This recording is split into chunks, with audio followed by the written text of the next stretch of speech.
All right. So now I would like to invite Nicholas to do a quick intro to tell you about what we're doing and why we're doing it. Well, thank you, John, and our hello to everyone, and welcome to our first global event that we are doing. It's no better time than today. We have worldwide better numbers on COVID-19 in any country around the world. Everything is right now in starting of recovering, and we do our first meeting on how to recover and why we believe that this is so important, because I know that the best is always coming when people are under pressure, when there is a lot of pressure, because then there is new services, new product, new innovation coming. And we know all this new innovation has to be sold one day. So it needs salespeople. Maybe not everybody knows that there is 1.5 billion people in a sales related job worldwide. That is time to rethink what we can do. And I basically believe our sales related job is what we have as the core vision from the beginning of Pipeliner that I have started many, many years ago. When I came and entered, probably you have figured it out, I'm not from the US. I'm originally from Austria, Vienna, and moved 8 years ago. The first thing what we did was really to establish content, because we know salespeople have to change. And now it's the best of that. And why? Because salespeople like entrepreneurs. I even created a term for that. I call them salespreneur. Salespeople are entrepreneurs in an enterprise. And what it needs right now is this entrepreneurial approach. And what we need is right now a lot of ideas. So we will have a lot of speakers today, financial experts, psychologists, neuroscientists, humorists, economists, from our spiritual leader, entrepreneurs, military leader, and definitely sales leader. And I welcome everybody, and we are grateful and thankful for all our experts there on this call. And we jump right now into that and enjoy the next hour or more with us. Okay, before we start, I just wanted to say a couple more things. Number one is please do share this link with anybody you know. This is going to be a fantastic event, so please do share it. You can, if you're on YouTube watching right now, just hit that share link and share it, okay? And second, there's going to be so many wonderful things talked about today that please also join in. So we have a hashtag here, ready for recovery. So hashtag ready, the number 4 recovery. Okay, so let's join in that Twitter chat. And then last but not least, the views expressed by the experts are their own, not necessarily reflecting the views of Pipeliner or Sales Pop.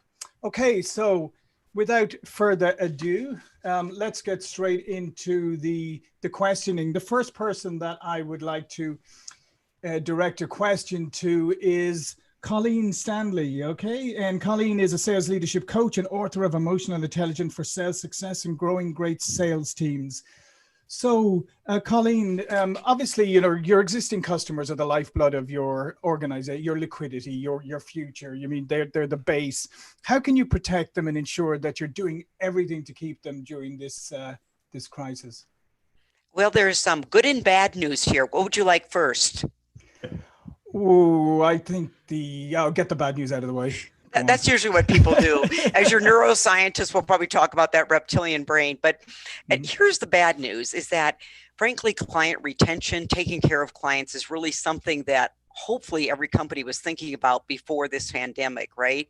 However, I think we've all seen where there's a really, I guess, urgency always to have the top of the funnel management, right? Filling it, new client acquisition. What I'm hearing more of my marketing colleagues, friends, experts say is you've really got to start looking at everything as full funnel management. So what does it take to retain clients right now? Well, you know, there are clients that are doing extremely well. I mean, they're benefiting from COVID. And then there's others that I've seen where it's affecting their business as much as 50%, less volume, less transactions. So you've got to meet the client where they are. So for the client that maybe isn't having the best year, perhaps you send them a benchmarking study. What's everyone doing? You become really and truly a trusted advisor. Perhaps you really make it your goal to introduce them to other colleagues. So they might be feeling like it's lonely at the top, but if you can create a roundtable, just like what you're doing, they can start getting some ideas to think and be differently. And then, of course, as probably your humorist later today, we'll talk about it might just be time to reach out with some humor. I know one of my sellers sent his client a Red Bull and aspirin, and he said, hopefully one of these two will help you get through the day. So I think the point is, relationships start before you need them. And I hope that's a lesson we all take away, that whether it's personal relationships or professional, it's a consistent metric we need to be watching, measuring, and building. Yeah, no, absolutely. And I couldn't agree more. And I think the key to it all, obviously, is you have to be active. You got to get active and be strategic in what you're doing. All right, fantastic. Well, the next question, I actually get to ask Nikolaus a question. This is always good. I always like to turn the tables and ask questions for Nikolaus. This is on entrepreneurship, right, Nikolaus? So here's something that's probably facing a lot of organizations. Maybe your business model isn't feasible right now due to the new market reality. So how can you recast your business model? And what does actually recasting a business model mean anyway? Well, that's crucial in the moment when you have a business model. And I think I can really relate to that very good, because we had even the same in our company. We had an old technology and we had really to change our business model completely. And in that case, it was important that we are moved immediately to a new business model. I think today it is clear what COVID-19 has shown worldwide is that the analog business is gone. Digital is the future. And what does that mean? That means you have to create your processes. You have to create your digital processes. It's about really flowing to the whole company. And that is so crucial, because it needs that you have really to think about that. And in my opinion, that is the biggest challenge that a lot of companies will face right now. If you're not doing that now, and it's already 5 after 12, in my opinion, then you will be out of business. Any analog business will be gone. And that is clear. We have for a couple months not even had thought about that you can work from home. Right now, can you imagine that 45,000 people of Facebook are working from home from one moment to another? So it is possible. The whole stuff has really good effects too. But you have to think how you can make your business really digital. And if that's not the case, then probably in your analog business, the best is probably sell it fast. Then you can probably survive. Yeah, that would be my advice. Excellent. Yeah. I mean, I think it is really, a lot of people paid lip service to digital, and I think now that's coming back to bite them a little bit. But I think now if you really got to accelerate things and get digital. All right, so let's talk to Simon, applied neuroscience specialist, author of 5 books, including Neurocell. All right, Simon, how are people's brains functioning differently in business situations in the current crisis? Because I think that's a really interesting question. That's a great question. Well, according to cognitive neuroscientists, we're conscious of only about 5% of our cognitive activity. So the majority of our decisions, actions, emotions, and behavior depends on the 95% of brain activity that's beyond conscious awareness. And during COVID-19, we saw a couple of fantastic examples of that, where people panicked and ran out and rather irrationally bought more toilet paper than they'll probably use in the next 50 or so years. And that, you'll be very familiar, I'm sure, with the work of Professor Robert Cialdini. That's kind of scarcity and social proof, both activating at the same time, kind of like a Black Friday kind of event. So I think first and foremost, just be very sensitive that emotional processing is a very powerful part of buying. Always, but I think people are going to be a bit more emotionally sensitive, perhaps, than they are now. And people are very familiar with the sort of the fight or flight response, but actually it's the fight, freeze, or flight response. So freezing and doing nothing, I think, is going to be something that a lot of buyers will do. When there's uncertainty, uncertain brains don't buy. So probably what we have to do is dig a bit deeper into the buying motivation to work out with them. And we covered a questioning process. I'm the co-founder and co-host of the Sales Chat Show podcast, and we looked specifically at questions to ask customers during this time. And my fellow founder, Phil Jesson, came up with this great formula that he has called facts, feelings, and future. So Mr. or Mrs. Customer, what has changed? Maybe you really understood your customer really well last week or the week before or the month before. Stuff's changed. So don't make any assumptions. Find out what's changed. Secondly, how are you feeling about that? Ask some specific feeling-based questions to get some of that emotional response from customers. And then with regards to the future, what are your priorities? What are you hoping to achieve? And how might we be able to help you?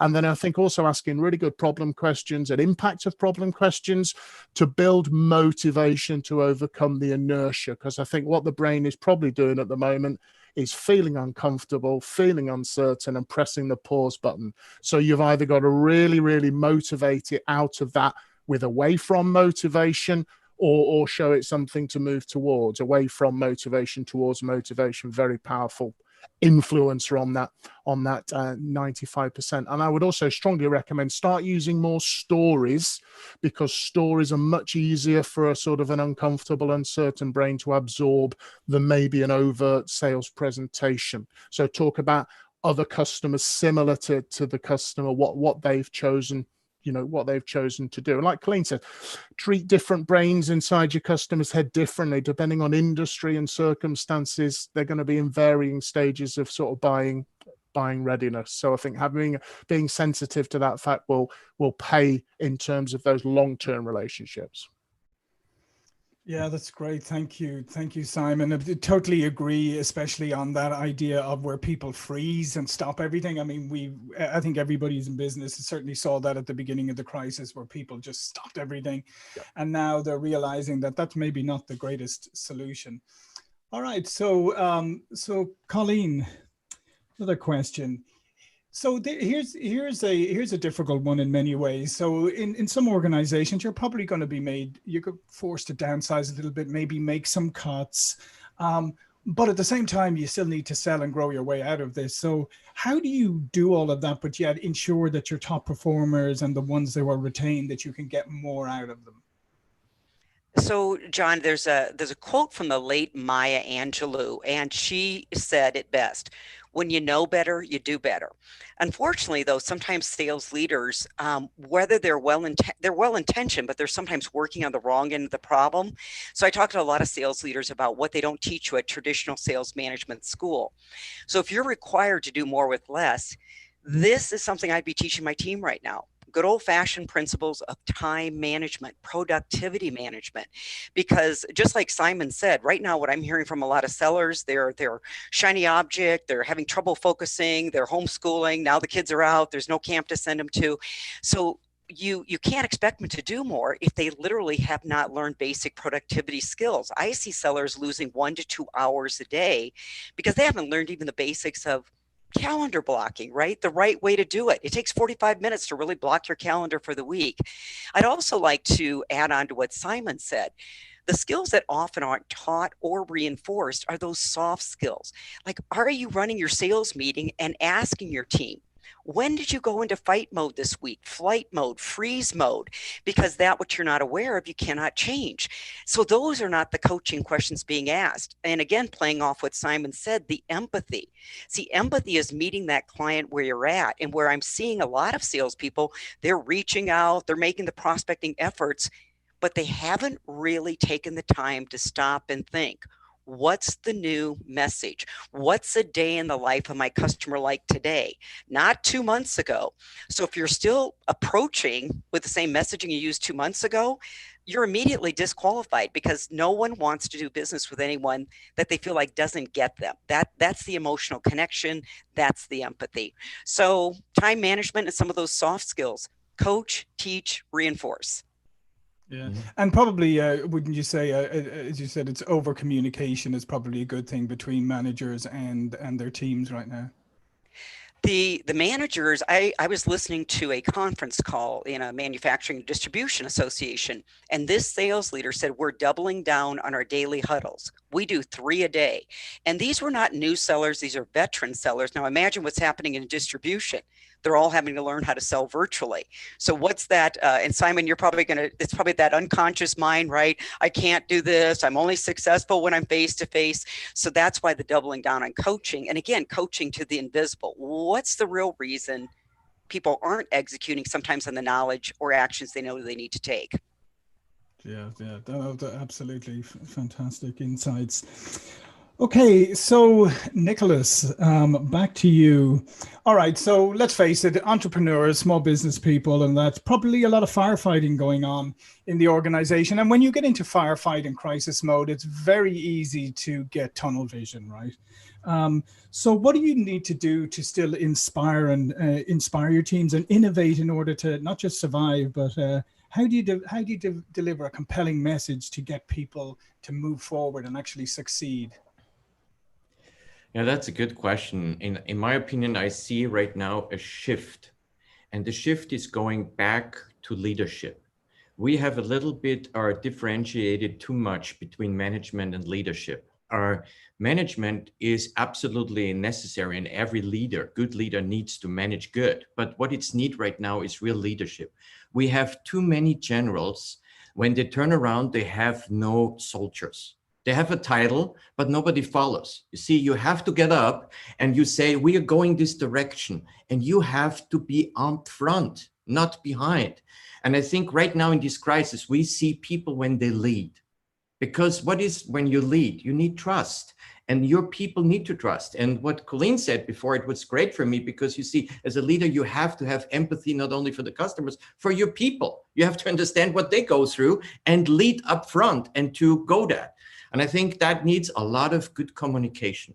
Good communication is crucial in crisis time, because everybody runs somewhere. Yeah. So you need to focus and say, this is where we go, and explain exactly what are the next steps, because people don't know. You have to tell them one step, second step, third step. And if it's even hard, if you go to a company and say, hey guys, we have right now to cut down because we have really an issue, but can survive that. We can go together to that.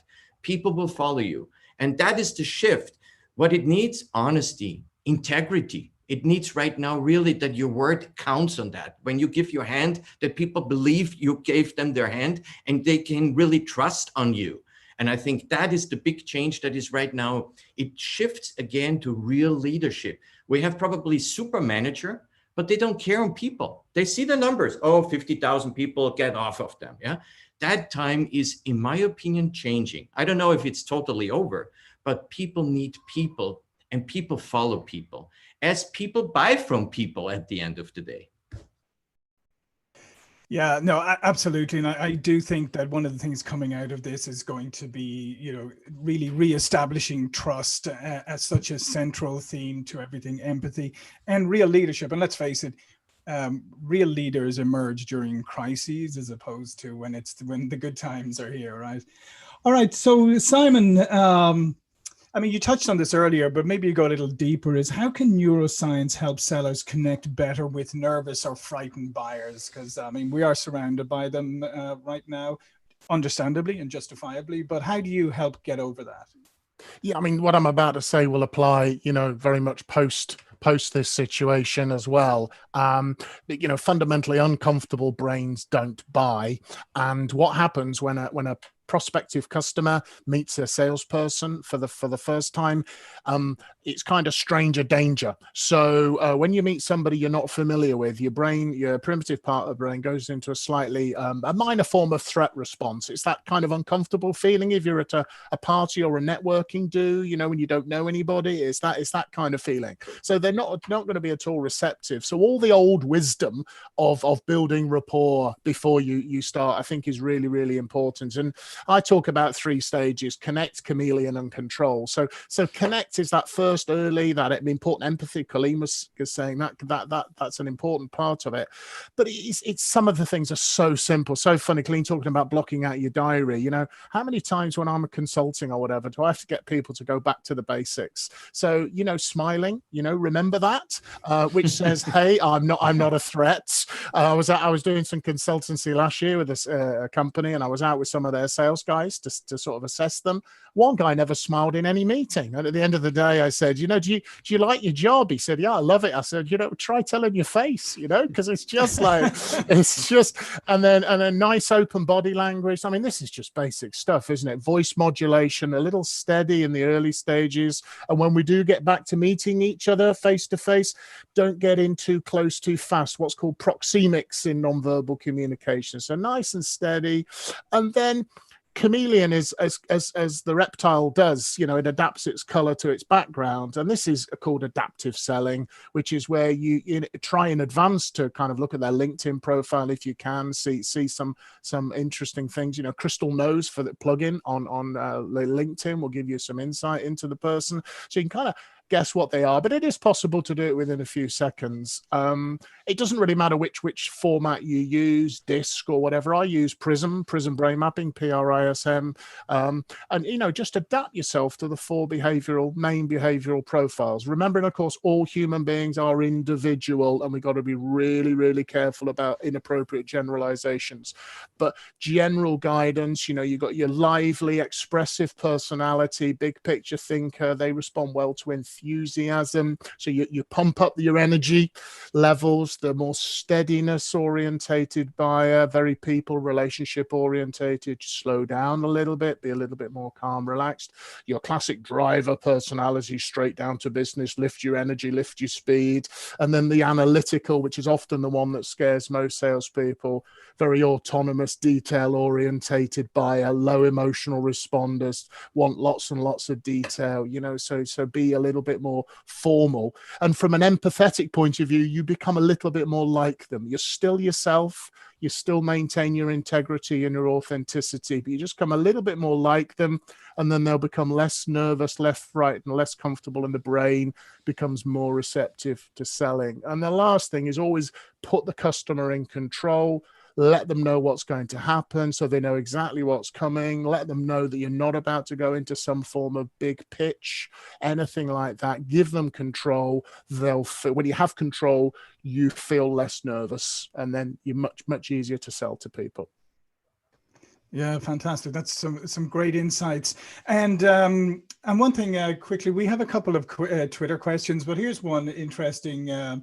Maybe Colleen, you take the first go at this one. It's a really interesting one. It's right. So we're in a kind of hyper partisan. There's a lot of politics. People have different opinions on everything right now. How do you manage to keep this out of your sales process, right? How do you, if you're talking to people, how do you avoid getting into any, so we say, turbulent waters when it comes to, because people want to have conversations and maybe they're going to stray the conversations into areas it's best that you don't go. Well, one of the age-old principles of selling is simply listening and redirecting. So I think what becomes interesting is if you have the opposing view, that is when you will go into, at least for my personality, high driver, I'll go into a fight response. So it goes back to that self-awareness. Okay, I'm getting triggered. And so what I've had to teach myself is to really practice, and it's going to sound just like a buzzword, curiosity. And the curiosity would be, what makes someone have that perspective? I wonder what's behind that perspective. I wonder what story I'm making up. So the more talking they do, actually, I might find out it's a whole nother story or perspective, which leads into a different conversation or better conversation.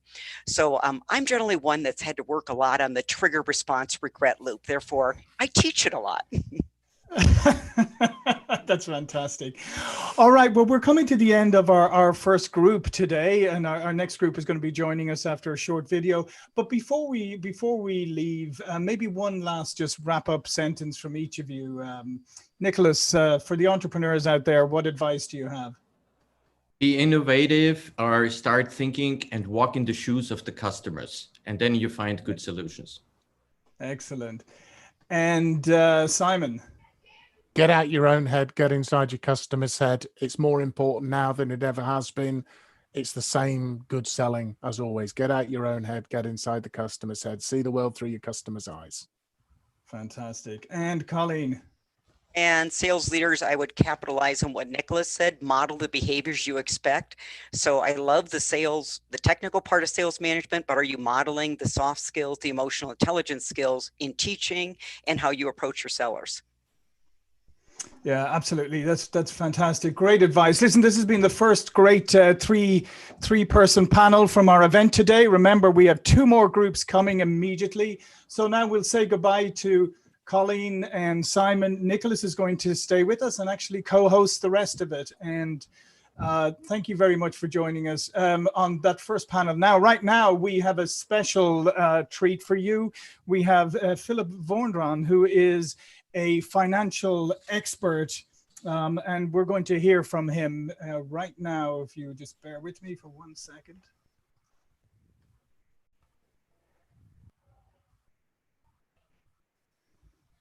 Okay, so we're just going to have a nice a video from Philip.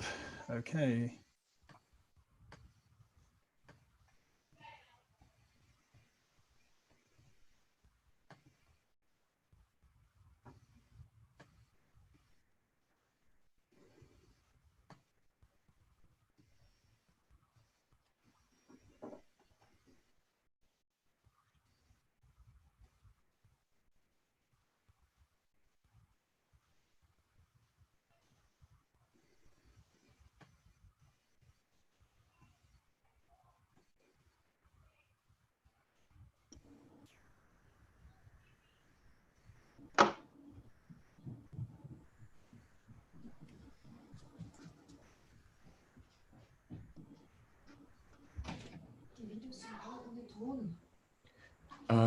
Ich habe keinen Ton.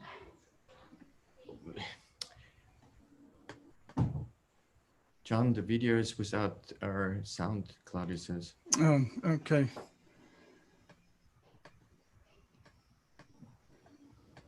All right, I apologize for that. Just a slight technical issue just popped up there. I'm going to start this video again for you all. And this time I'm actually going to let you hear what Philip has to say as opposed to just see him speaking. Okay, so I'm just going to launch this video again. All right, here we go. With all of the unprecedented levels of unemployment that have happened so dramatically across the world, we know that the economy and the world economy and even country economies are not going to bounce back all at once, but rather in sequences. So what kind of financial impact will all of this have? And especially with all the money being pumped into economies by governments, could this lead to hyperinflation? No, I don't think that hyperinflation is a realistic outlook going forward, at least for the foreseeable future, so 3 to 5 years. The reason for that is quite simple. Yes, the central banks and the governments are pumping money into the system like never we have seen before. It's really crazy. But I'm quite sure that at the very beginning of this recovery period, the central banks and people will first look to restructure their balance sheets. I think a lot of investors, a lot of private people, a lot of corporations had entered this crisis with too thin a financial backbone. They have realized that, and I think they are going to rebuild their financial backbone and add a little bit upon of that. So in the first period, which I would regard will take 9 to 12 months, we most probably will see no inflation or even negative one. The oil price, the commodity prices are certainly adding to that. After that, I think we will enter a period where inflation will be higher than the one we have been able to observe over the course of the last 10 years, but not much above 3 to 3.5%. The problem for a lot of investors is that the financial repression is biting much harder than it already did, at least for those living in Japan or Europe over the course of the last years. You in the US still were enjoying positive interest rates up to February of this year. This has changed, and by that also the relative attractiveness of investments has changed. We always were wondering why Americans were not buying into the idea that we will enter a period of no interest forever, or at least until the next major currency reform. I think they are now getting closer to that idea, and they will adjust the valuation levels of real investments. I think that's the much bigger impact for people around the globe, that they realize, gosh, there is no realistic return to interest rate levels which we were used to. I have to look for other investments, and that's good for real estate. That's good for equities. That's good for precious metals. All right, great. Thank you so much. That was Philip Vorndran. And now we're going to move on to our second group, a distinguished group. We have Dr. Thomas Druyen, psychologist. We have Robert Pizzini, former Navy Special Operations and now business owner, and Jay Brinkmann, an economist. So we're going to get straight into it and ask the first question from Thomas Druyen, German sociologist and director of the 2 institutes at the Sigmund Freud University in Vienna. How are you doing, Thomas? Just unmuted. Huge impact. Unmuted you. Very interesting. Good. Hello. Yeah. Okay, Thomas, can technology accelerate the evolution of how we engage and interact from a business point of view? And what is this? What's the psychological impact? I think it did already. COVID-19 is not the door and face opener. I mean, the times have changed within the last 10 years. And the biggest change is because of exponentiality. We saw artificial intelligence, blockchain, avatar technology. And now, just with COVID-19, we see the weaknesses and the strengths of a rapid change. And it becomes obvious that we really need a new mindset. I think it is a kind of evolution 2.0. Let's start somewhere else. I think for the first time in human history, we have a global and universal shutdown, and we all have to react in a totally different way. For example, the psychological impact. We are talking about homeschooling, or we are talking about schools and universities. Here in Germany, it was almost impossible before to do home office work, because the entrepreneurs said the people are too lazy without guidance, when they are at home.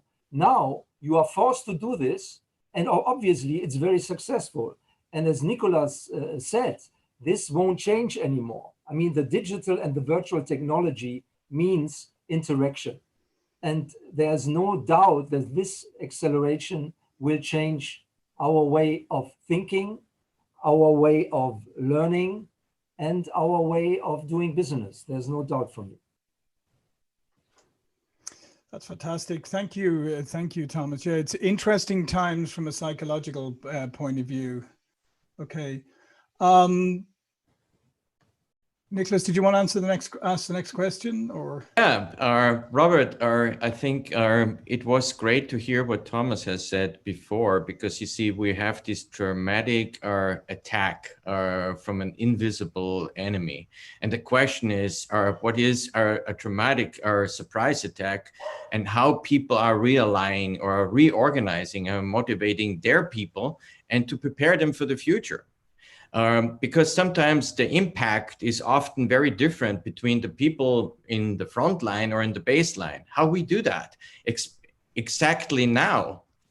Sure. Well, as a business owner with 40 employees, I'm facing that directly right now, but also based on my military background, and to answer the question in military terms, After a surprise attack, the first thing you want to do is assess what capabilities remained intact, and determine. After you've determined that, you want to realign those capabilities with resources, get updated intelligence, try and figure out the ground truth as best you can, and respond as appropriate. That's part one of the question. Part two is frontline versus people back at the base. The people back at the base are in direct support of what's going on the front line. So without them, there is no front line. And they're critical to the success and to the survivability of the frontline warfighters. And business organizational structure and military organizational structure are very similar. This has been my experience. In that in military parlance, basically, we have three levels of warfare: strategic, operational, and tactical. Tactical are your frontline fighters. Operational are your managers and your decision makers and your campaign planners. And then at the strategic level, to be quite technical, that would be the National Command Authority, which is the White House and the Pentagon. Okay, forget all the big government stuff. Look at it from a business perspective, it's the same thing. At the tactical level, those are your customer-facing employees. And at the operational level, that's your vice presidents and your management team, your people who take the strategy and develop the plans to be implemented by your frontline team. So if you can kind of wrap your head around all that, in a crisis or in a surprise attack, you know where to look and for what. That shows exactly how important the digital world is, because right now, without instant to have all this data available on the front line and on the baseline, it would be impossible to make good decisions. Yeah, without a doubt. You can only see so far ahead. You can only see so deep into the fog, but you have to act on that. You can't let that lack of being able to see too far ahead paralyze you. You have to act on where you are, what you know, with what you have. Okay, well, let's bring Jay in, and John is asking the next question. John. Let's face it, the economy faced a surprise attack. So that's for sure. So Jay, can the economy rebound if some segments of it are shut down or restricted? Yeah, John, you hit a good point. There really is no such thing as the economy. We're segmented by region, by type of industry, so that there's some strong points that we're seeing, obviously some weak points coming forward. What are the strengths? The banks in the US are in good shape, strong capital positions. As long as the regulators don't screw it up like they've done in the past, the banks will come through this fine. Relatively few layoffs that we've seen among highly trained individuals. So a real strength is that we're not stranding a lot of intellectual human capital out there. A lot of the layoffs we've seen really have been in the hospitality industry. This industry has big problems even in normal times in terms of restaurants failing. I hate to say it, but these are employees that tend to be sort of fungible, not as highly trained, easily replaceable. That will be easy to bring back. In terms of regions, we'll continue to see the South grow, Midwest, mountain states. We're going to have problems with those areas that were already contracting. East Coast, Illinois, parts of California. The most important thing is where we'll see the strength, I think, will be in durable goods. People have saved money, they'll be looking to spend. So instead of spending the money on a trip to the Caribbean, they'll buy the new washing machine, they'll redo the kitchen. I think one of the things is that since people won't be flying for vacations, they'll be driving. What do you have to do if you have to drive somewhere? You buy a new car. So I think that's where we're going to be seeing some of the expansion. What's going to be hurt? Certainly the vacation spots. Disney World will come back with people driving there. Keep in mind, 10 million of those visitors come from overseas. They probably aren't coming anytime soon, given the quarantine rules and everything else. Vegas is going to have problems because the only way to get to Vegas is to fly. If people aren't flying, they're going to have problems. Convention business probably is going to be dead for another couple of years. Businesses are not going to be putting their people on airplanes, the key people, as well as there's a real concern, even if you send people from a lower part of the organization, will they bring something back that infects the rest of the country and forces a shutdown. Given that fear, they're going to say, forget conventions for a while. So that's going to be hurt. So I guess the issue is, are we going to have a V-shaped recovery? No, it's going to be a little more gradual because I think some of the supply problems haven't really been uncovered yet. They're going to be key areas that as we get going, it's going to say, why didn't we think of that? Toilet paper. One of the problems with toilet paper was, even though there was suddenly a lot available because businesses, restaurants were no longer buying, it didn't have a little barcode on it so it could be sold in stores. These are the kind of things I think we'll face. I think there are some problems with the patchwork reopening, media emphasis. The unemployment numbers, for example, are being overstated by about 10%, but that draws the headlines. Economic recovery is really going to depend on a lot of individual decisions saying we're willing to accept some risk to get our lives back. Well, thanks. Well, let's bring Thomas in, because this is again very interesting for me. Economists see mainly everything from numbers point of view, but the world has experienced really not only collectively a trauma, many people have their own individual traumas. And now the question is really that we have to think about that. If that takes 10 years or long for the recovery, that would be a disaster. So is there any chance that we speed up the process? Can we see anything that from a psychological point of view, we can help people to come over? And there is tremendous traumas, yeah? Not only these numbers, individual lives are really, are in many ways affected. So what do you see there? Is there anything we can speed up this process? Very interesting question, Nicholas. First of all, I think that each person is experiencing the situation differently.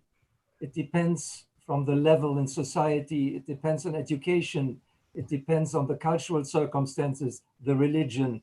It depends if you are in parts of the United States or in Belgium, in Germany or in Africa, you know. Many people are not even affected by this COVID-19. You know. Many people making a fortune, money, you know. The majority is affected. But the problem is we don't know where we are within this process. We don't have a proper horizon. And this is the psychological impact. This is creating an endless story of insecurity. And insecurity is gaining stress, fear, and this is something everybody has to somehow find a balance inside of these dangerous developments. To feel good, you need a horizon. You need somehow a big picture or a clear picture. This is almost impossible. Even in a country here like the German-speaking countries, you know, as more the doors are open again, as more people are going in the street and they are unsatisfied. What a paradoxical situation, you know. More damages through side effects than through the disease itself, you know. Another paradoxical impression. It's very difficult for many people to come out of such a situation. So you were asking about a shortcut, you know, a shortcut out of the situation. I think the first question everybody has to ask himself or herself, what can I influence myself, you know, and what is impossible for me to influence, you know.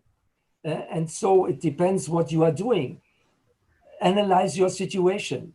What is with your family? Is your job going to be successful tomorrow, or do you have problems already? You know, the basic question is, are you able to go with this digitization? Because this is finally the biggest result. Without digital tools, we would never have survived this time. You know, imagine no Zoom conferencing like now, you know, just with telephones. I mean, you never know. Maybe there would have been no shutdown, for example, you know. Everybody would just work with himself or with herself. It's very difficult to explain, but the shortcut we try to explain is, we call it develop a future self. It's a kind of future navigation. Think where you want to be in 2 months. Yeah. think where you want to be with your company in 5 months. But these are various and different situations because we don't know when we find the right vaccine. It is for the first time maybe, but it will be the general development of the future. I think we don't have security anymore like we had in the past, because the exponential change is much quicker than our neuronal and psychological rhythms, and this is something we have to learn. I have an additional quick question to that, because it's Yes, important to see the big losers that we can see today is around now of the world, even they have not been so affected or almost not affected, is the youth.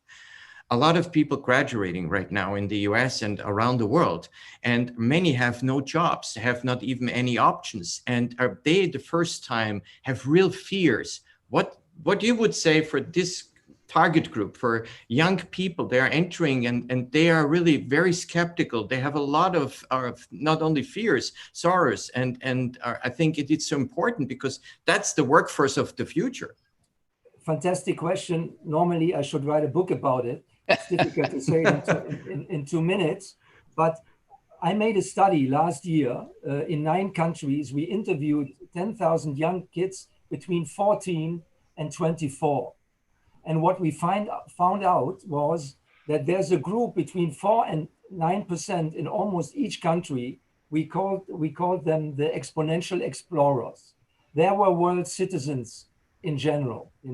They were thinking on a broad level. They were totally digitized already. And this group, for me, is the future leaders, if you want. They won't have the worries you just mentioned, because for them it's a challenge, and there were thousands of other challenges will come. They can't see it like, oh, we lost 5 months, our whole life is already going down. That's ridiculous. That might be one of the most important experience in a young life, and to come out of it. And most of the kids are not really in danger. I mean, we are not quite sure.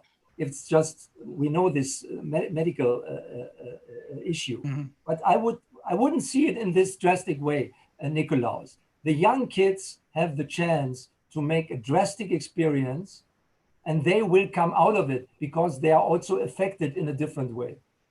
Thank you. Fantastic. Thank you.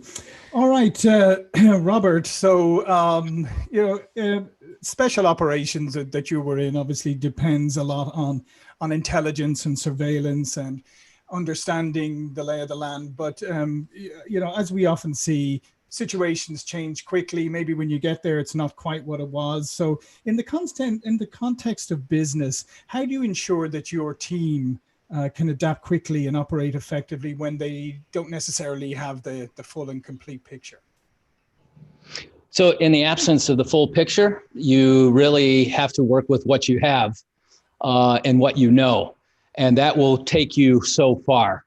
And then to go beyond that, you have to predict. And in the military, we come up with usually 3 alternate courses of action. So I can only see so far. I only know so much. And so I can only create actions that are going to take me so far. But what happens if, and then we'll have 3 scenarios. And within those 3 scenarios, you will then kind of game them or war game them. And we do that through a variety. You could tabletop exercise or, have your team together and have these discussions. And as you game out those 3 different possible scenarios, you're going through a process of discovery. And you're going to come up with 20 or 30 or 40 or 50 different realistic answers and options by gaming out those three scenarios. Now, what often happens is not going to be one of those 3 scenarios that you gamed out. It's going to be something different, but you are so much better prepared for whatever materializes because you and your team have all looked at all the variables and come up with, good, responsible courses of action. Within my business, again, I have 40 employees, and I have to, number one, prepare for opening. When do I open? I don't know. So I've created forecasts for if I open this week, next month, 3 months from now. how many people am I going to have on board? How long can they stay on board? How long can we keep the current team intact, and what type of training and retraining is going to happen if I lose some of these key members? But once again, the more we think through these exercises, the better prepared we're going to be. And that's called ground truth. In the military, we call it the ground truth. Often where you find yourself is not where you thought you were going to find yourself. But a good leader has prepared his team, and then a good team is going to ultimately prevail. Yeah. And so I was going to say it's a great point there. But so as your advice to business leaders would be, obviously you have to plan out different scenarios, and then you have to be ready to lead and adapt with your people. Yeah, that's absolutely right. And include your team in that scenario planning, and obviously in the exercise process as well. Perfect. Well, then let's wrap it up. This group, our second great panel, Jay, we see right now that there is a lot of discussions in many nations, not only in the US, that maybe other countries too are thinking about that the supply chain has to be changed, and we will bring back our the manufacturing and the supply chains to the US or to other countries. Do you think is that wise to do? Is that the future? What is your opinion on that? Well, I think it's wise for the world overall to reduce its reliance on China. I mean, China has issued a number of threats, whether it's rare earth metals or other things maybe they would do, and I personally don't like dealing with those threats. On the other hand, if you go too far in saying we're going to try and do everything within our own country, you lose the benefits that we've understood for years that come with trade. The other side of the argument on pulling this in is lower drug costs mean lower medical costs. So you want to try and have that in a secure supply, but at a low cost that would cause everyone to benefit. So, whether India picks it up, is that a better source of supply? It talks in the US about, okay, moving things to Puerto Rico. I think in terms of China specifically and in the US, it's going to be a voter-based, consumer-based reaction. What are we willing to put up with in order to try and have a better supply? Because on the other side of it, it's US manufacturers, the Chamber of Commerce. Over the years, other people have built these loopholes in to permit greater growth, greater Chinese share. And also, what is considered a strategic good? Clearly, medicine, everybody thinks is, but in the US for years, sugar has been considered a strategic good. So for decades, we've been protecting the domestic sugar industry from I don't know what. And it's costing us billions every year. So, part of the problem I've had with the Trump administration in terms of the tariffs and everything else, I'm fundamentally a free trader. I mean, I drive a car built in Japan, have a boat that was built in France, etc. Garage full of equipment built in Germany and Austria, but you can't pick a fight with everybody at the same time. And the problem is he went out and picked a fight with Europe, picked a fight with South America, picked a fight with China. We learned almost 150 years ago in the United States, you can't fight a two-ocean war with a one-ocean navy. And at the moment, we're fighting a two-ocean war on trade with essentially a one-ocean economy. And I think there has to be a collective action to decide what really is the risk for the world in supply, and then proceed to address that. Yeah, that's thanks, Jay. Absolutely. So it'll be interesting to see how that plays out. Okay, as we wrap up group number 2, I just would like maybe a one-sentence final thought from each of you. Maybe starting with Thomas.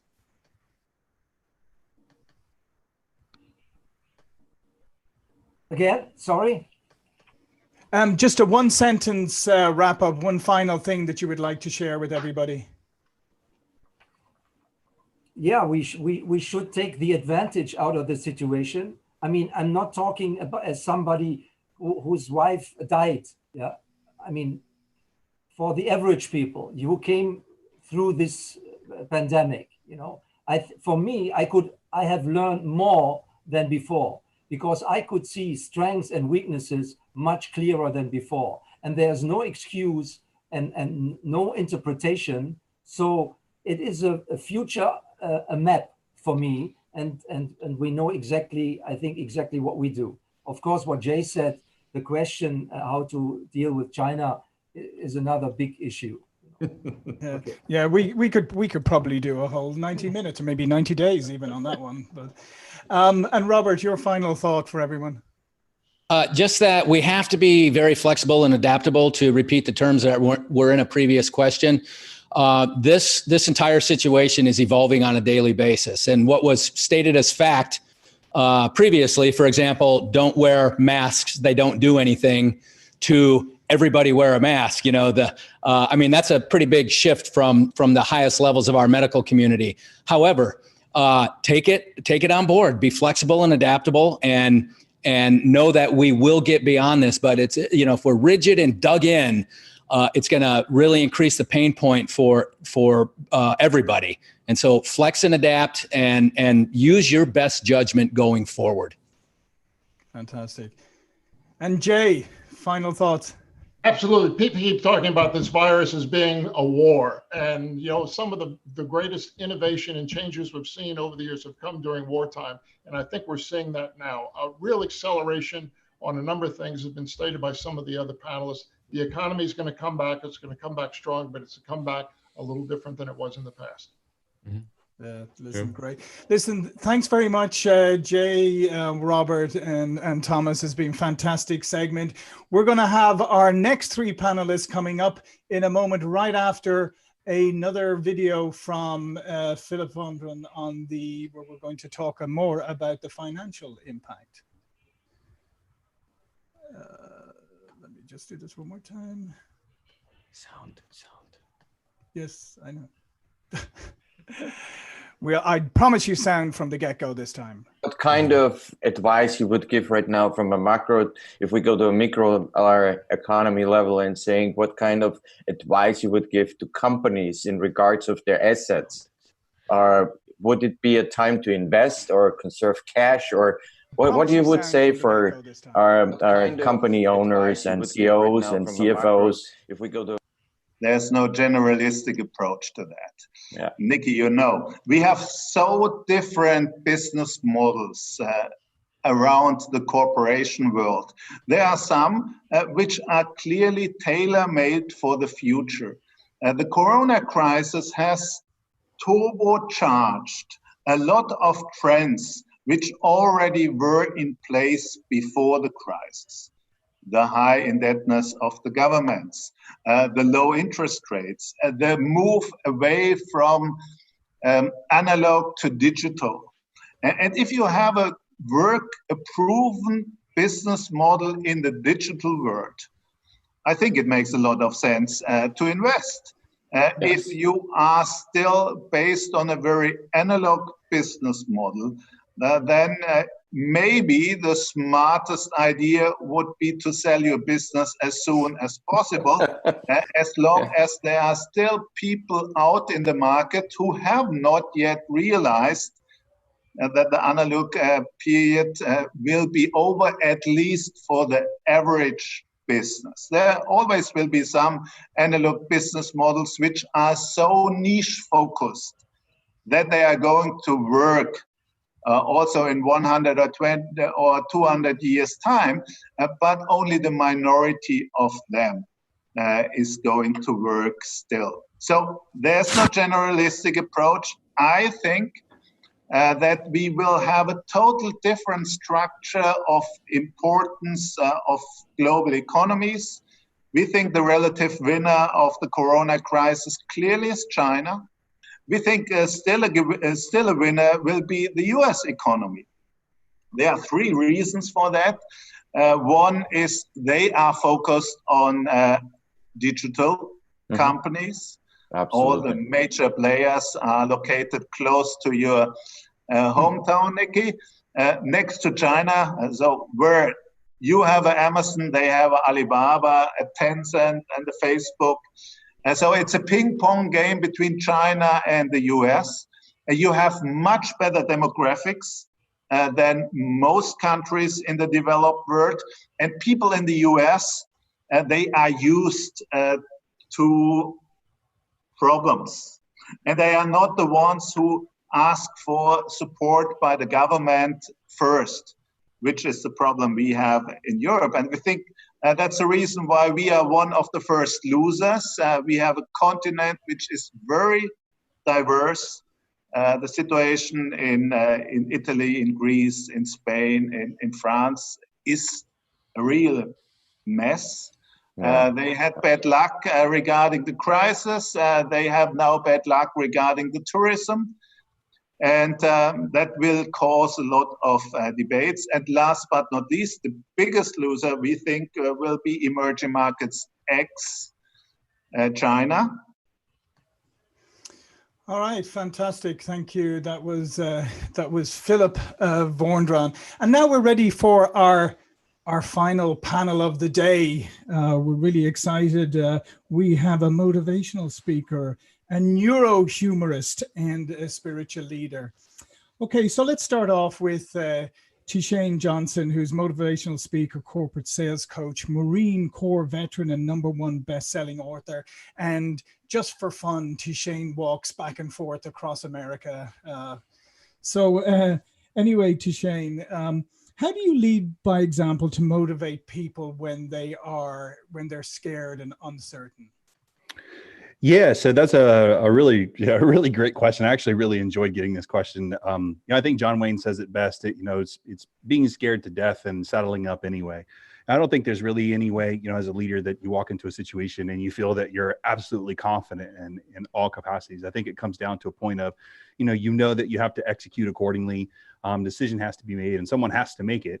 And, leadership's not always a sexy thing to have. It's definitely something that is not always the fun person to be selected, is to say, hey, I want to be the leader, but ultimately, deep down in your gut, or in your mind that you're selecting this opportunity so you can sacrifice your free will so that others can have it.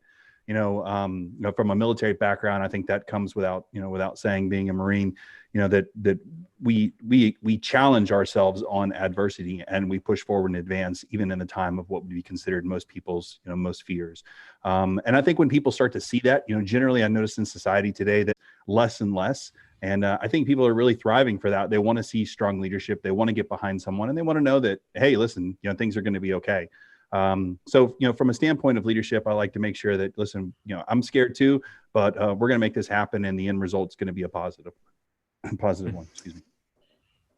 Yeah, I mean, I think you're right. I think people want to see people leading from the front and making decisions. I guess that's part of it, TShane, isn't it? They want to see people making decisions, and I guess they see a lot of people today who prevaricate. Absolutely. I mean, well, I think we've kind of done it to ourselves. I mean, the society, you make one mistake and man, especially here in the States, I mean, they'll crucify you for it. We're very judgmental in the way that we do things versus just saying that mistakes is built by design. I mean, we all know, especially in being in business, I mean, it's not how successful you are, it's how much you failed. Because we all know in entrepreneurship and business and life that failure is what's going to make you stronger. It's built by design. Pain is there. It is the necessity. It is something that we have to grab a hold of and push forward with. And ultimately, once you learn to embrace that, it's great. But society is just quick to burn us when we come to mistakes. So it makes a lot of people not want to be a leader because it may, again, they'd just be crucified for those decisions. So it does take a rare few of us that kind of have our backs against the wall that have to push forward and make it happen. Yeah. Well, that's good. That leads me to the question for Karen immediately, because you see, we all need business going, and when we are all bombarded so often with bad news and are not blocking out the reality that is around us, how can humor help us to go over? For yourself as a leader, sometimes we have this bad news and you cannot tell them. How you can humor help yourself and then also the people that should follow you? Great question. Thank you so much for including me on this. I have done a deep dive over the last 10 years of humor and the brain. And when our brain is in a threat state, and like the one you just described, we're unable to access our cognitive capacity to the fullest. It affects our ability to problem solve, to be creative, even our ability to just be able to relate to another person. But high performers understand this, and they tap into all of their resources to maximize their cognitive capacity, including humor. And the wonderful thing about humor is that it can help put your brain and your customer's brain in a toward state. Simon Hazeldine touched on this just a little bit earlier in the first set. And for the viewers who maybe didn't tune in early enough, make sure you go back and watch that. It was brilliant. But he talked about the neuroscience and when our brain is in a threat state. And that threat state could be something like the global pandemic that we're in now, but it could also just be something as to, gosh, he's dressed better than I am, or he's going to try to pressure me into buying something, or she's smarter than I am. And what your goal is to get that person's brain state into a toward state. And humor can do that because of the way that humor works in the brain. It creates this cascade of neurotransmitters. And one of the neurotransmitters that is released, one of the hormones that is released is oxytocin. And oxytocin is a bonding hormone that makes us feel connected. One mistake that people make, I think, so often is that they think of humor as entertainment. Mm-hmm. And humor, that is one of the functions, that is one of the purposes. But the two other purposes of humor are to influence and well-being. And so it's about that relatability. How do you influence that other person? How do you bring them into that positive brain state? And humor is a shortcut to doing that. Great. There is definitely a message that you want to transport to us with the toilet paper behind you. So what you had in mind? Well, and this is a little bit about just creating an environment that is uplifting, that is fun. You don't have to be saying anything funny. I coach people around the planet about using humor. And so often, especially a high-performing leader will say to me, "Oh, but I'm not funny." And my response is, great. You don't have to be funny. You just have to see funny. You don't have to be the humor initiator. You ought to be the humor appreciator. And by manipulating your environment and manipulating your situation, manipulating your mindset, you can leverage humor in so many ways without ever having to be that comic, because it's not about being an entertainer. We're here as a salesperson. We're here not to entertain that other person. We're here to make a connection. We're here to relate. Oh, that's great. All right. Yeah, and who knew? I mean, one thing coming out of this, who knew how much toilet paper would become central to our daily conversations? Everybody who signs and up I promise gets a free roll of toilet paper autographed. Exactly, and I promise, Karen, we won't give out your home address in case there's marauding bands for toilet paper. All right, so the next one, we want to talk to Martin Buehlmann, who is a spiritual leader, member of the Vineyard International Executive that serves a worldwide network of over 1,500 churches. Okay, so Martin, whether directly or indirectly, this pandemic has had a profound effect on people. Obviously, really profound on people who've lost loved ones, but it's a collective psychological impact on everybody. So in the aftermath of this, how can real empathy? How can you show and use real empathy in order to help the healing process? Well, Karen, could you give me a roll of toilet paper, please? I'm in your way. Oh, thank you. Thank you. Lovely. Well, listen, this is a great question. And, there are quite a number of things I've heard that I think are vital, like, are we leaders or managers? As a leader, empathy is one of the prerequisites to be able to connect with people and allow them to trust us and trust our leadership. So when you're asking me, how does it look like? I'd like to approach it in a more specific way.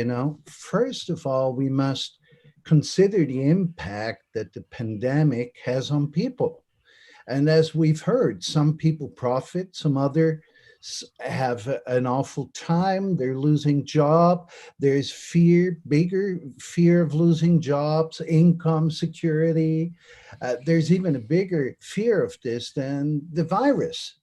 And then you look at families, they're challenged due to insecurity, relational challenges, and the lack of stability in their lives. So as a prerequisite, you have to understand and sense the situation of a population or people you're with. Then I think as a second thing, we need to look at the potential impact of empathy. You know, empathy describes the ability or capacity, let's say, to recognize someone else's emotions, thoughts, motives, feelings, or even personality.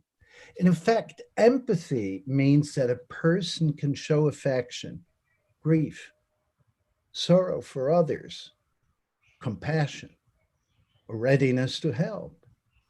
And please forgive me as a spiritual leader for mentioning it, that empathy, this ability to show interest in people and to identify with the challenges of their lives, is a powerful attitude in sales.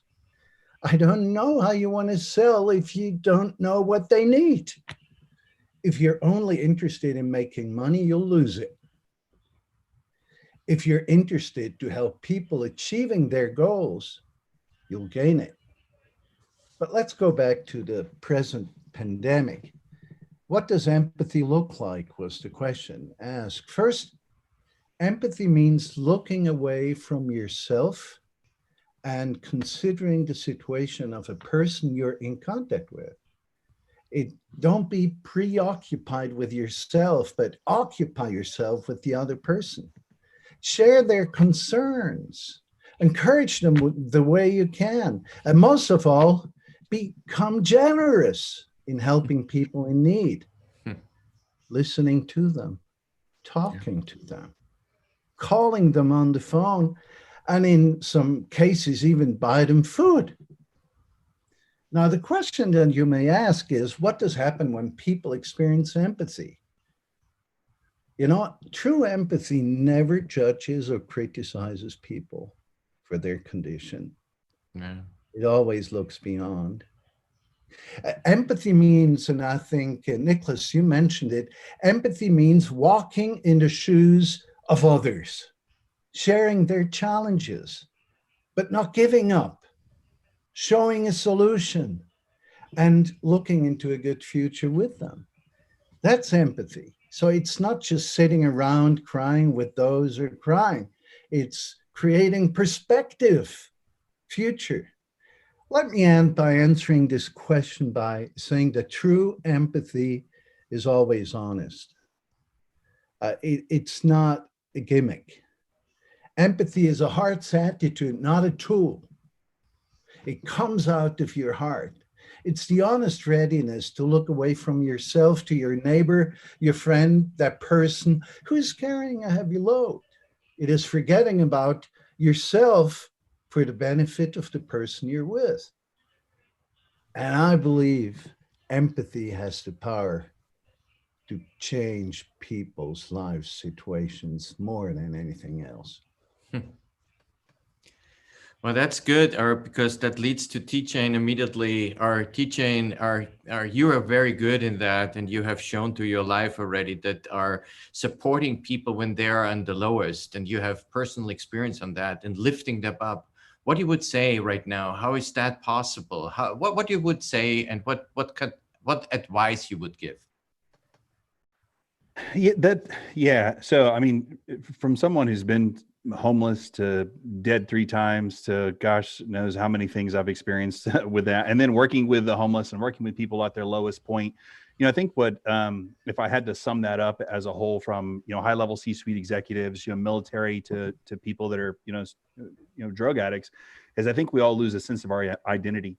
I think people really want to remember, who they are. I think as a whole, we don't generally conversate with people, based on who they are. It's based on what we want. So, people in general lose their identity. One of the things I ask, I run across the country each year and I engage a lot with the homeless community. And it was interesting because they would always say, we have all these business leaders and these people, and we come in and write checks, but for some reason you're able to just connect with our community so much faster than most. And I hear that so many times when I go in, and I said, well, when's the last time you've asked them what their name is? And they kind of looked at me kind of weird. And I said, people generalize the homeless as homeless, but they don't realize that these people have names. At one point, they were somebody, they were an important person. And sometimes you've got to look people in the eye and have a great conversation and engage with them and realize that they are somebody. They're a person. They have a name. And when you're at your lowest point, what ends up happening is you forget who you are. A lot of times, most people I've met that get in that position have drained so much, or what I like to call poured out their personal pitcher to so many, that they've forgotten to take care of themselves, and they forgot, truly who they are. So when I'm working with people that are in a really tough time, the first thing I always do is engage with, what is your name and who are you, and who are you truly, and what are you about? And even those of us that have been successful sometimes lose our identity. We get so caught up into the money, the success, the objective, the goals, that we forget truly who we are. And we've got so much noise going on. So from someone who's was homeless for 2 years and has died and been through all the things I've been through in my life and experienced that and been with people, I think the most important thing is you look people in the eye, tell them you love them, tell them that they're important to you, ask them what their name is, engage, and have just a real general conversation with someone without some type of ulterior motive. Thank you. Yeah, that was great, TShane. Thank you. A good message to everybody. Remember, next time you come across somebody, make sure to ask them their name. I think that's a really nice piece of advice. Simple but very powerful. All right, Karen, how can you ensure that humor is not just used as a cover? Because a lot of people use humor as a cover, right? As a way of avoiding things or as a way of hiding behind, but something real coming from within that you can use to motivate and to lift spirits and to really connect with people. Oh gosh, thank you, John, for asking that.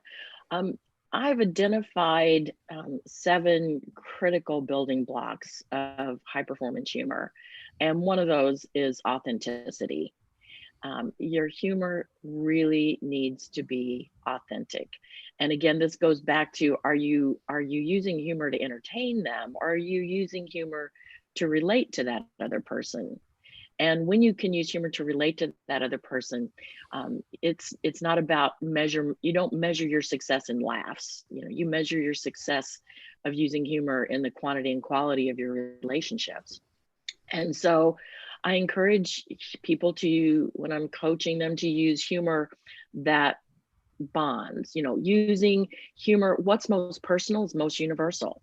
What kinds of personal stories can you use? Can you, make some kind of self-effacing humor comment about your COVID haircut or the COVID-19 pounds that you've gained, or whatever that may be.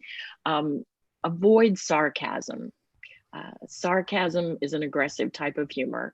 And when somebody's brain is already in a threat state, sarcasm is just going to increase that threat state. Your goal, again, remember, is to bring their brain into a toward state. So using these gentle kinds of humor and being intentional about it.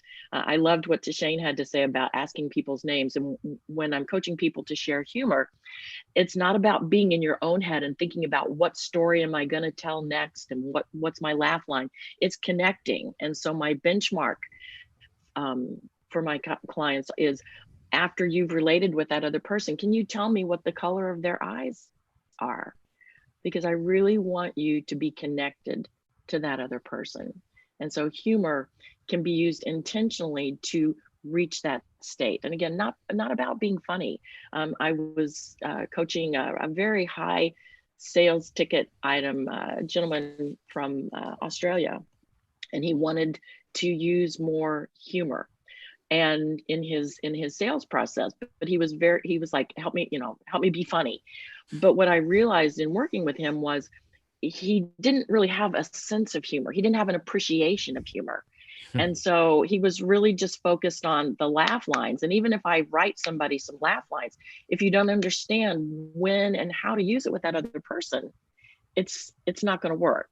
And so we, really work on embellishing and enriching your own sense of humor so that you can better leverage that and help lift others up as well. Yeah, wow, that's so important. That leads us to our last question of today's our panels. And Martin, I think it's a very nice bridge right now from humor, what I personally believe we would really need more, where you see really that religion and it's a COVID-19 is affecting the whole world spiritually, whatever belief system is positively can impact a contribution to this recovery, where you see it personally for you too. You know, it's interesting you're asking this question because it has to do with all the contributions we've heard today. There's some soft skills. It was about people and how they feel, what they long for. And, you know, all mankind has one thing in common. Everyone wants to be happy. Everyone wants to enjoy a secure, fulfilling life. Everyone is looking for means to flourish. Once people understand that materialism is not the only way to become fulfilled and flourishing in life, they start to ask deeper questions pertaining life. What is the true sense of life? Why am I here? What do I exist for? Or even better, are there any unknown means to deal with the challenges of life? And everyone has his own challenges. And in this sense, I believe everyone is somewhat interested in religion. Religion tries to explain, I would say, the unexplainable. It tries to answer the questions pertaining to the meaning of life, to existence, to birth and death, to where we're from and where we're going. Religion has the potential, I believe, and I would say every religion has the potential to answer these vital questions. Now, each religion has its own approach to tackle these challenging questions. Myself, being a Christian spiritual leader, I'm most familiar with Jesus Christ and Christianity, and I'm certainly able to share my views on how the Christian belief can impact our recovery. And if you're from another religion, you have to find your own way, how you can apply it. But let me generally say, I believe we do live in a special time during the 21st century. If one of the greatest challenges in the 20th century was hunger and sickness, the pre-chosen challenge of the 21st century is immorality. Mankind is trying to find a way not to die anymore. Therefore, the world reacts the way it does to the present pandemic. Now, I would say this present obvious development results from a lack of answers to the great questions of life. For example, what is happening to us after death? Or even better, why am I here? And to be honest, it is hard for science to answer these questions. As a Christian spiritual leader, I can describe Christian faith as a belief embracing the hope into a loving creator. A loving God is genuinely interested in his creation, in the well-being of all mankind. Therefore, the Bible gives us some important information on how to treat each other. For example, love, long-suffering, care, sharing our goods with others, not condemning people, but rather embracing them and showing them God's love. Powerful. But the Bible also shares God's plan for mankind to experience a flourishing life if we are able to love each other. As Christ has died for everything that divides us from God and from each other, we can embrace the gift of bearing the consequences for all our misbehavior for us, enabling us to look at life from a positive perspective. And you know, I think Christianity's strength, if it's practiced right, is to provide hope for the hopeless, strength to the weak, love for the anxious, and faith for the discouraged. Because of this, at least, Christian faith can provide strength, love, hope, faith in a difficult situation of life. And in this sense, religion can enable us to stand in the challenge of this pandemic. And maybe a last word, and I believe is, I think one of the qualities of religious people is they are concerned about the future. And one of the speakers mentioned this evening that our attitude towards the future is vital in creating it in a positive way. If we give up, helpless, if we have no future, we won't have one. If we tackle it in a positive manner, we will have one. And I think, after all, this is, at least as I understand, the Christian message. Yeah, listen, thank you, Martin. That and I think a lot of those messages are universal. And before Nikolaus wraps up with some comments, I'd just like to get one last sentence from each of you. TShane, what last message would you have for everyone? Everything's going to be all right.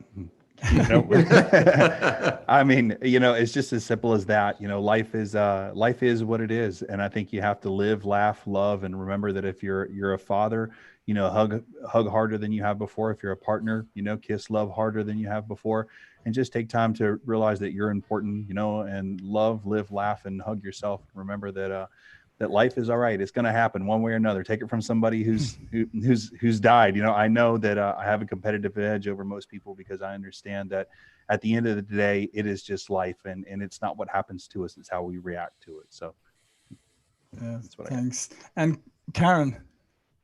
One of my top favorite authors of all time, Viktor Frankl, wrote Man's Search for Meaning. And my favorite quote from his book was that between stimulus and response, we have a space. And in that space lies our freedom and our power to choose our response. In our response lies our growth and our happiness. We have many things that we can put in that space, but I encourage the viewers today to consistently and intentionally choose humor. Yeah. Right. Thank you. And Martin, one last quick comment.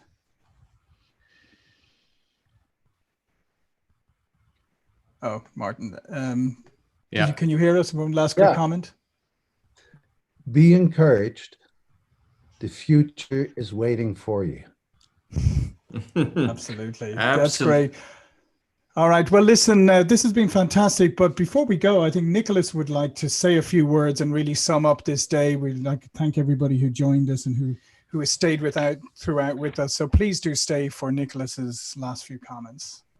Yeah, thank you for everybody who has joined. And definitely I want to thank all our experts and all our great ideas that we have heard about, better ideas. And I'm so happy about what is happening right now, because I strongly believe we have to see, as even the Austrians, like what I've heard about Viktor Frankl as another Austrian, but I'm coming right now from the Austrian School of Economics. Ludwig von Mises was saying about everything that happens in the social world in our time is a result of ideas, good things and bad things. And what is needed is to fight bad ideas. We must substitute better ideas for wrong ideas. Only ideas can light the darkness. This idea must be brought to public in such a way that they pursue and persuade people. We must convince them that these ideas are the right ideas and not the wrong ones, was Ludwig von Mises writing. And that is from the year 1958, when he was speaking in Buenos Aires in Argentina. And it's the core that we believe at Pipeliner, really, that salespeople are creating these ideas, because salespeople are creating wealth and therefore they're producing peace. Why? Because no one is buying from you if I punch you in the face right now. We do this in a new mindset, as all the speakers mentioned today, with empathy and finding, like when you're in the bazaar and you want to buy something, you have to find the balance that both sides are winning. Action, making that. Because we all know that Having an existing customer is easier to sell something to an existing customer than to find a new customer. Therefore, the important thing is recommendation. I call that the currency of the future, when you are recommended from others. And now the question is really, and that was really touching me so much, is how we should fight this fight against bad ideas, how we spread the better ideas. And I strongly believe we need to communicate. We need to promote this. We need to lift the better ideas. But how we do that? I believe, therefore, we don't need flags and we don't need hymns. I believe, therefore, we don't need any new uniforms, as the Austrians are saying. I believe, therefore, no marching orders. And I believe there is no need of weapons for fight this, because the good idea will prevail. And what is this game changer?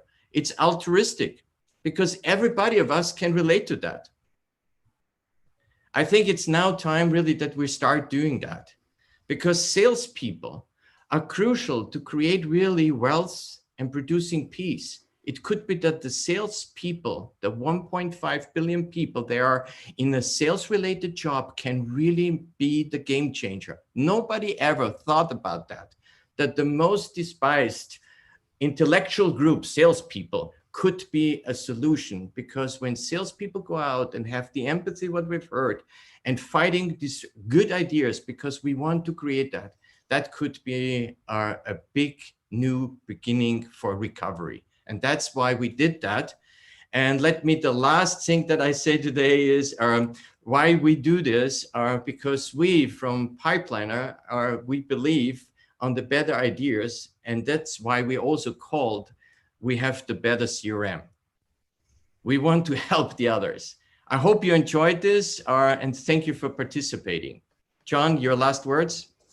Yeah, listen, thanks everybody. A fantastic panel today. We'll be doing more of these events going forward. I think it's really important for people to hear ideas and ideas from different people and different perspectives, not just narrow ideas from one, because I think at the end of the day, the recovery and how we deal with the recovery is going to be a holistic approach is needed. So you need to look at things from a business perspective, from a spiritual, from a motivation, from psychological. You need all of these things to come together. And I believe we can come out of this stronger.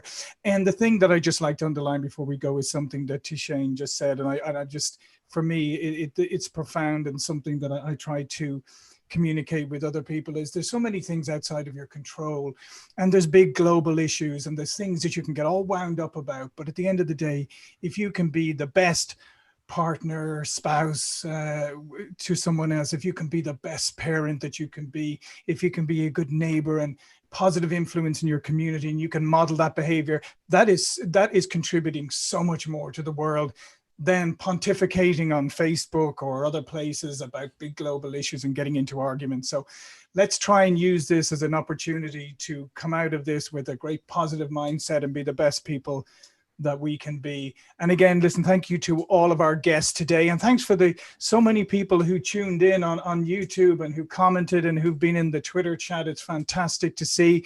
This will also be immediately available as a recording. So please do share this with others, because there's so many important messages contained within. So thank you everybody for joining us, and we will end it here, and we'll see you again for another